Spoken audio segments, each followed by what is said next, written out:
Mi gente, como estamos? Happy 4th of July, and I'm here to give you my review on Aew Dynamite last night because I thought it was a pretty decent show. So here goes.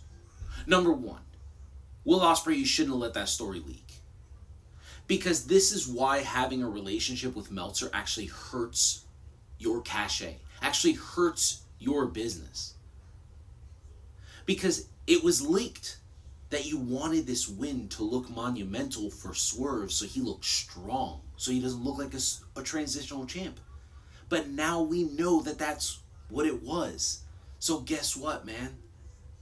It makes his title reign not as successful as it would have been had you not allowed this information to leak. Either way, I'm happy that Swerve's champ, and I'm hoping that it just continues to get better. Thoughts number two, and this is just a full-on mark coming out of me. Thank you, Maxwell Jacob Friedman, because Daniel Garcia might be the most underwhelming superstar that I've ever seen in professional wrestling. And I think every single one of us that watch AEW, WWE, New Japan, TNA, we all wanted to do to Daniel Garcia what Max did last night. So, bravo. Bravo. That's exactly, and I hope he keeps smashing him. Just completely. Just knock the dance right out of him. It's what we need to see.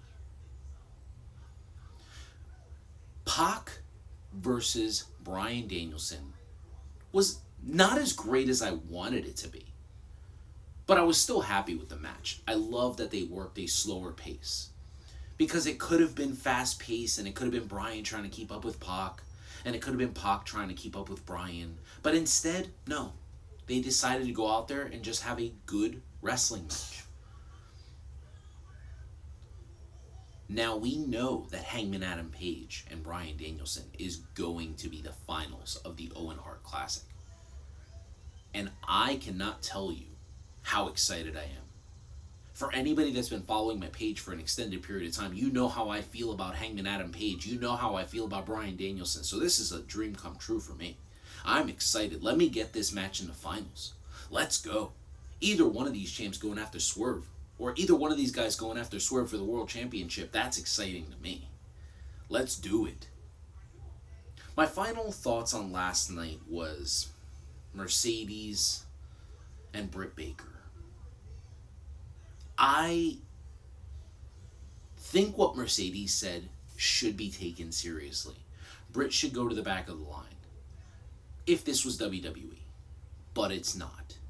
Would I have liked Britt Baker to tell her, instead of what line, to say, keep that shit in Connecticut, here we call our shot? I think that would have been exceptional for the promo. But the problem with what I saw yesterday is that even with all of the flair, even with the balloons, even with the colored hair, even with the 2 championships, Mercedes doesn't have that Britt Baker aura. Britt Baker's on another level in this company, and she has been tried, and she's been tested, and her promo work is spectacular.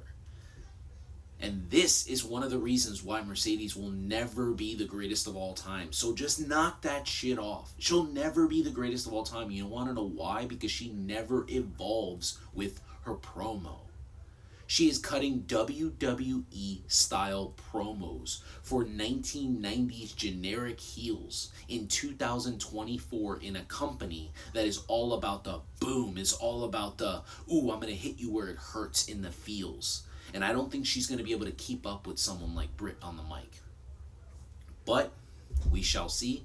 Other than that, guys, have a happy 4th of July, and I look forward to more wrestling this weekend.